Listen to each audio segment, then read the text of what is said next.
Okay, I'm so excited about this topic, and I didn't even know how to really craft it into words because I study influence for a living.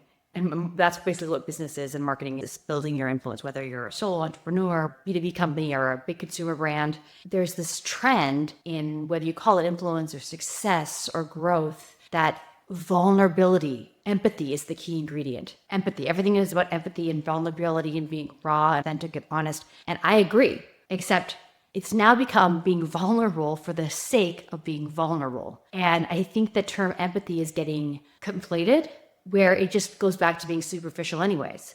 And to give you an example, there was a woman, CMO of a major luxury super sports car brand, and she was someone I deeply, deeply admired, and she had an incredible track record.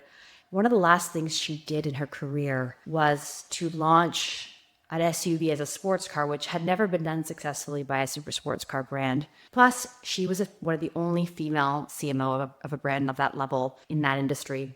And she needed to not just launch this well, but she needed to create unprecedented customer loyalty in this space for this type of product, for this type of car. She did this not through the standard playbook, which she didn't talk about the features of the car. She didn't talk about why it was such a great sports car, why it was still a sports car, though an SUV. She also didn't play into the story about her breaking barriers in a male-dominated field, all the overcoming adversity that she had hit on her way up. I personally knew that, and I watched her never, ever lean into that. And I'm just perplexed. Why didn't she? Why wouldn't she share that story?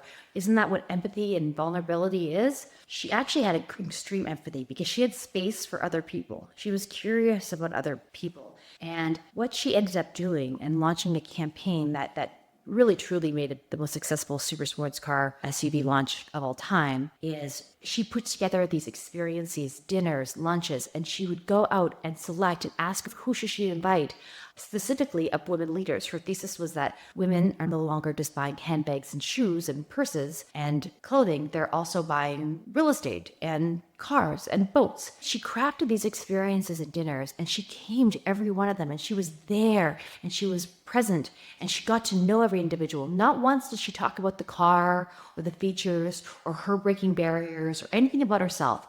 She really spent the time listening, asking questions, understanding these women, and real relationships formed, relationships that I still have to this day, thanks to her.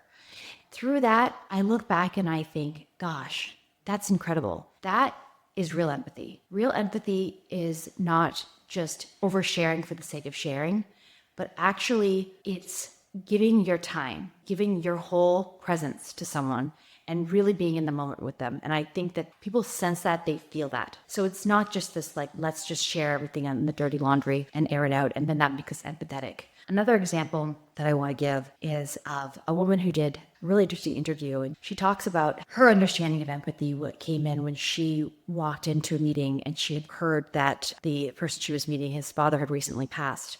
Her father had recently passed just before that. And it was fascinating to listen to her because, as we would normally think, telling someone, oh, that's happened to me too, we would think that's empathetic, right? That's where we're resonating, we're creating this connection. And instead, she didn't say, my father also died, I know what you're going through. She just said, I'm so sorry you're going through, like, can't imagine. Eventually, it did cut out organically later in the conversation, but she built that trust. She didn't steal their moment. She made space for them, and she was fully present with them. And to me, that's vulnerability. That's real empathy. And so as we sort of look for these ways, you can't hack your way and, follow these 5 tactics. Yeah, there are tricks and trades of that game, but business is a sport, like any sport. And you still have to be able to execute. And you can't superficially execute. You could maybe do that to a point. You could be an actress or actor to a point, but eventually it's going to show through. And so I think we need to take this whole empathy as a secret ingredient. Yes, it is the secret ingredient, but let's redefine, let's come back to what is empathy, because it really is the art of influence. I would like to hear what you have to say as well. And if you've experienced this, or someone's stolen your moment, or you've realized this about yourself when you've stolen someone's moment, I know I have, and it's hard not to do, but it's a great reminder. Share in the comments below, and don't forget to subscribe to my channel, and I'll see you guys next week.